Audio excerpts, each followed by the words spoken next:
জীবনে আমার যেখানে যাবার সেখানে হয়তোবা আমি যেতে পারিনি, কিন্তু তাই বলে কি আমি অসফল? আমি কিন্তু তা মনে করি না।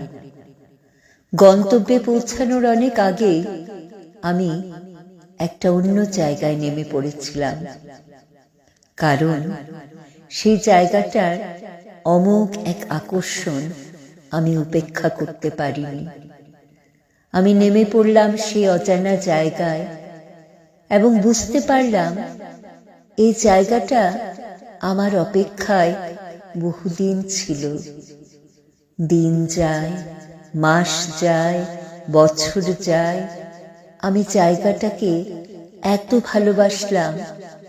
আমি অনুভব করতে পারলাম যে আমি মনে মনে এই জায়গাটাকেই খুঁজেছি চিরদিন।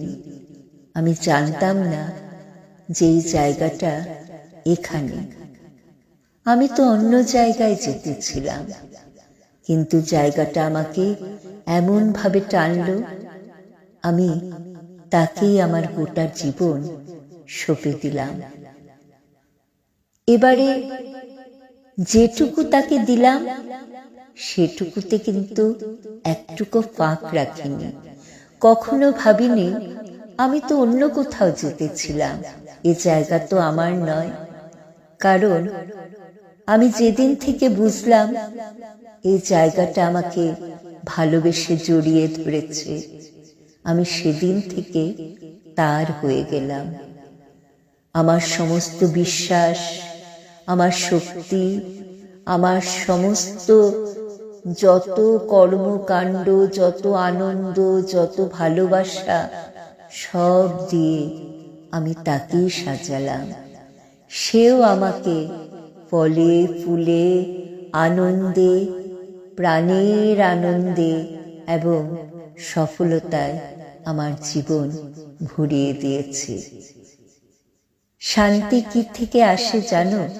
শান্তি আসে সন্তুষ্টির থেকে। জীবনে তুমি যেখানেই যাও, তোমার যদি মনে হয় আমার তো এখানে থাকার কথা ছিল না, আমার আরো অনেক উপরে যাবার কথা ছিল, তুমি কখনো মানসিক শান্তি পাবে না।